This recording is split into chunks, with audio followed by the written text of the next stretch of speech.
नमस्कार, माझे नाव श्राव्या उमेश आरसूळ. माझ्या नाट्यछटेचे नाव आहे ओळख चांगल्या वाईटाची. आजी सांग ना ग गोष्ट. आई, आजीला सांग ना ग गोष्ट सांगायला प्लीज.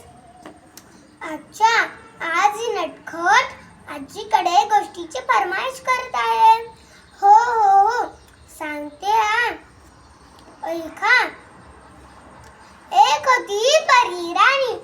आई बाबांची लाडुली, अभ्यासात होती हुशार, दादाची सानुली.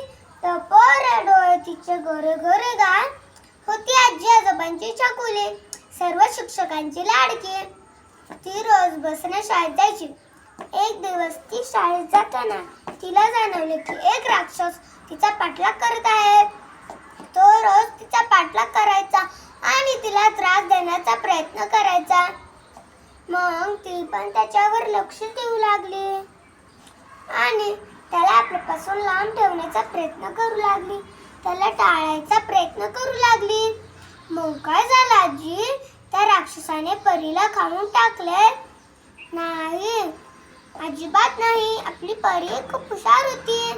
तिच्या आईने तिला स्वरक्षणाचे धडे दिले होते. चांगला स्पर्श, वाईट स्पर्श यातील अंतर समजावले होते.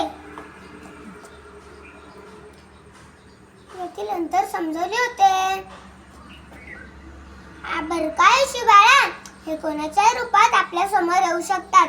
हे कुठे येऊ शकतात? शाळेत, बागेत, क्लास, मंदिर, अगदी आपल्या घरात सुद्धा. त्यामुळे त्यांना ते आपल्यासारखेच दिसतात. त्यामुळे त्यांना ओळखणे खूप कठीण असते. आजी, तू म्हणालीस ना ते कुठे येऊ शकतात, आणि आजी तू म्हणालीस ना त्यांना ओळखायचं कसं? आणि चांगला स्पर्श, वाईट स्पर्श म्हणजे काय? सांगते बाळा. आईशी मला एक गोष्ट सांग. आई बाबा जेव्हा तुझे लाड करतात तेव्हा तुला कसे वाटते? खूप मज्जा येते, खूप छान वाटते आजी. हो ना, तो झाला चांगला स्पर्श. कधी कधी कोणीतरी उगाचच आपले लाड करतात. आपली मर्जी नसली तरी उगाचच आपले पापी देतात. ते आपल्याला अजिबात आवडत नाही. तो झाला वाईट स्पर्श. चांगला स्पर्श, वाईट स्पर्श यातील अंतर समजावून घ्यायचे. आणि आपल्या शरीराला हात लावू द्यायचा नाही. आजी म्हणाली, आपल्या शरीराला हात लावून द्यायचा नाही.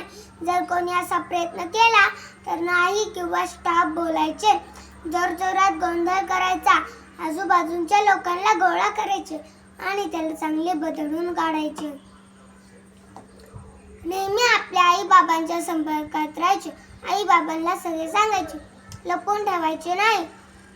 आणि स्वतःचे संरक्षण स्वतः करायचे. त्यासाठी कराटे शिकायचे. समजले काय शिवाळा? हो आजी, समजले. मी पण अशा राक्षसांपासून सावध राहणार आणि मी पण परी राणी सारखं डुशूम डुशूम करणार. सासूबाई, आजकाल समाजात घडणाऱ्या गोष्टींमुळे माझ्या आई बऱ्याच दिवसापासून डोक्यात या विषयावर आयुष्यासोबत बोलायचे होते. पण काय बोलणार, कसं बोलणार? ती अजून लहान आहे, तिला समजेल का? पण आज तुम्ही तिला सतखेत गोष्टी समजावली. माझी आयुष्य आज नवीन गोष्ट शिकली. मी पण घरातल्या मोठ्यांचं स्थान किती महत्त्वाचे आहे हेही शिकले. धन्यवाद.